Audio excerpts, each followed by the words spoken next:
This is All India Radio, Bangalore and Bhadravati. The Indian Constitution and Social Change. Here is Dr. V.K.R.V Rao to speak on this subject. When India fought for freedom under the leadership of Mahatma Gandhi, it was not merely for the purpose of recovering national sovereignty. It was also for the purpose of establishing a new society in India that would give the people power over their government, bring about a radical improvement in the level of living of the masses, in terms not only of economic change, but also social change and cultural richness, reduce disparities in income, wealth, and concentration of economic power, and equalize opportunities. Gandhiji called it Ram Rajya, Jawaharlal called it socialism, and Vinoba called it Sarvodaya. There were, of course, differences in detail in these expressions, but they all involved social change and a better deal for the common man. When, therefore, the founding fathers of our Constitution met in the Constituent Assembly to draw up a written constitution for the country, they decided to embody in the Constitution itself the picture of the society they wanted to create in the country, so that it would not only serve as a guideline to the central and state governments that followed after independence, but also function as a solemn undertaking with the people.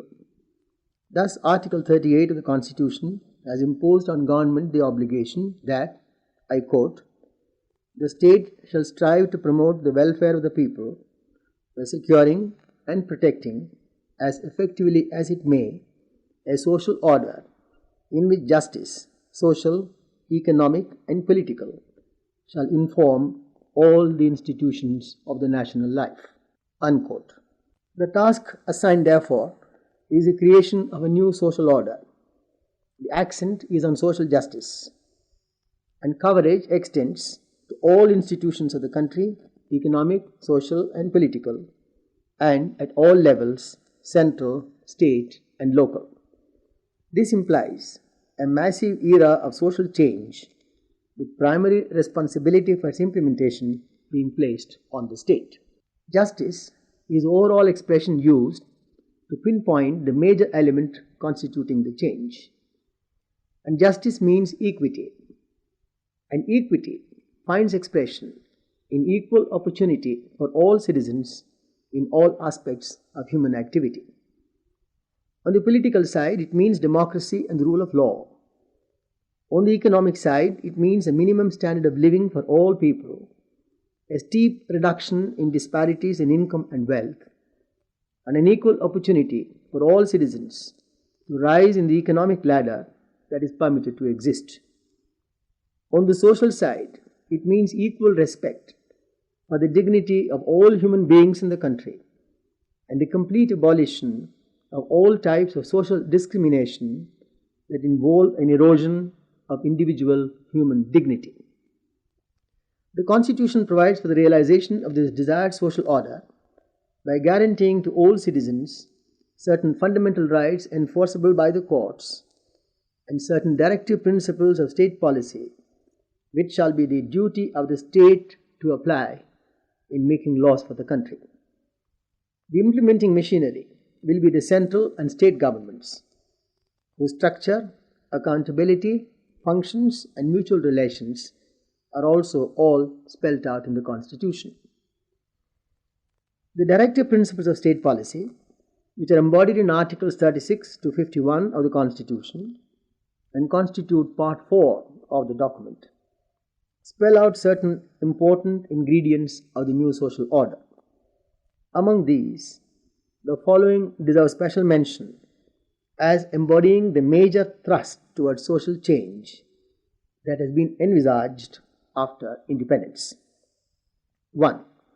Equal rights to all citizens to an adequate means of livelihood. 2. Ownership and control of all material resources to be so distributed as to subserve the common good. 3. Prevention of concentration of wealth and means of production such as will lead to the common detriment. 4. Panchayati Raj and local self-government. 5. Right to work, education, and public assistance for the economically handicapped. 6. Securing to all workers a living wage, decent conditions of work, and full enjoyment of leisure and social and cultural opportunities. 7. Free and compulsory education for all children up to the age of 14 years. And 8. Special promotion of the educational and economic interests of the weaker sections, especially the scheduled castes and scheduled tribes, and protecting them from social injustice and all forms of exploitation. The directive principles constitute the charter of social change and of the new society for the masses of our people. While the rights accruing to the people from these principles are not enforceable by law, those embodied in Chapter 3 on Fundamental Rights are enforceable by law and cover civil liberty and equality before the law. And they have not only political implications but also social, cultural, and economic implications. Altogether, therefore, the Indian Constitution is not just an instrument setting out the structure of government and the political rights of the people. It is an expression of the people's will for the creation of a new society. The preamble, which contains, so to speak, the soul of the Constitution and governs all its provisions, proclaims this in ringing language. I quote, "We, the people of India, having solemnly resolved to constitute India into a sovereign democratic republic and to secure to all its citizens justice, social, economic, and political, liberty of thought, expression, belief, faith, and worship, equality of status and opportunity, and to promote among them all fraternity, assuring the dignity of the individual and the unity of the nation. In our Constituent Assembly, this 26th day of November 1949, do hereby adopt, enact, and give to ourselves this Constitution." Unquote. What the people have promised themselves was not available to them when they enacted this Constitution. Fulfillment of the promise meant change, and change of vast dimensions, affecting all people and in all aspects of life. Social change is thus the keynote of the Indian Constitution. In the light of what I have said, there is obviously no need to change the Constitution for bringing about social change or ushering in a new social order. All that is required is implementation. The position, however, is not so simple. The fundamental rights guaranteed by the Constitution are not necessarily consistent with the implementation of the directive principles of state policy. And the question has risen as to which of these two chapters of the Constitution, namely Chapter 3 or Chapter 4, has the overriding influence. As far as a strict and purely formal interpretation is concerned, it is possible to hold that the directive principles do not have a justiciable character and that therefore their implementation is restricted by the rights guaranteed to the citizen under Chapter 3. This, however, would be to take a wholly unrealistic view of the main objective of the Indian Constitution and of the forces of social change which are operating in the country. The fact that the very preamble of the Constitution, which I have quoted, sets out the basic objectives of the Constitution, which obviously govern all the provisions that follow, including chapters 3 and 4, would bear out my contention. Nor must we forget that while the preamble makes no mention of property, it does mention specifically justice and equality besides liberty. Property is a right created by society, and the exercise of property rights has to conform to the implementation of social justice and equality of status and opportunity for all citizens. Under the circumstances, any formal or strictly juristic conflict between fundamental rights, and especially the right to property, and the directive principles has to be resolved in favor of the latter. This is especially so for the directive principles embodied in subclause B and C specifically require property rights to be so exercised as not to result in concentration of wealth and means of production to the common detriment, and so distributed as best to subserve the common good.